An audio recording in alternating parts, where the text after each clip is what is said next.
sarap! Oh, ang sarap! Dumadami na ang aking abalo nilaalaga! Kain na! La la la! Kapag marami akong nakuha sa isang hulihan, siguradong matutuwa ang tatay ko't magpapasalamat! La la la la la la! Hoy!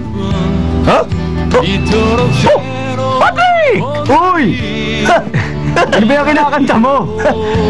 Kumusta ka na? Grabe, namiss kita! Magandang baka mahulog tayo! Ano ka ba? Oo!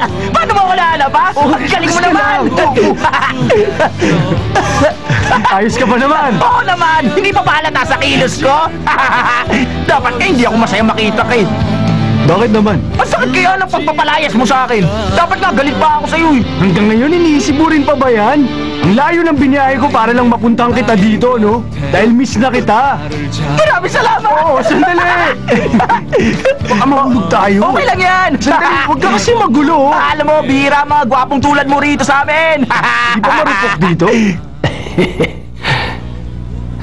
Sa tuwing iniisip ko siya, mas lalo ko lang siyang nagugustuhan. Ha?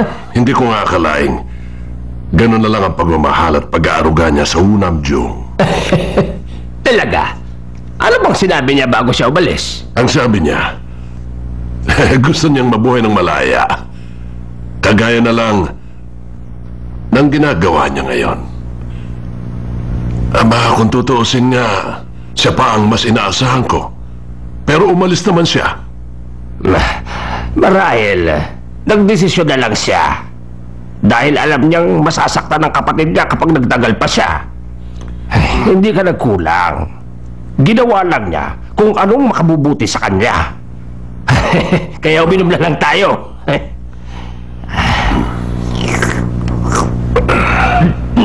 Ay. Wow! Wow, ang lalaki ng mga abalone niyo dito ah.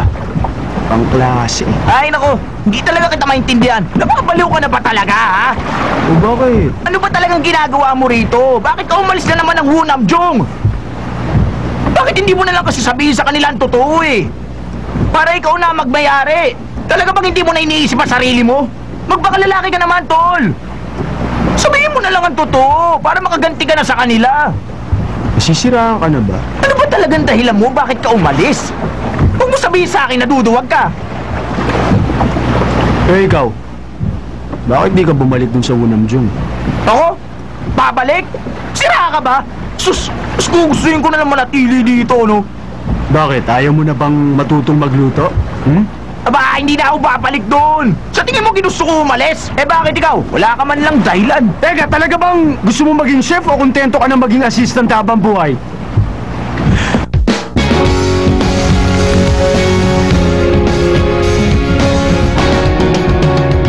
Ngayon alam mo na.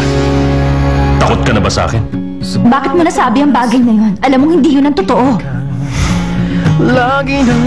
Alam ko namang hindi ako nasa puso mo. Hindi naman ako manhid para hindi maramdaman yan. Pero gaya mo, pagod na rin ako.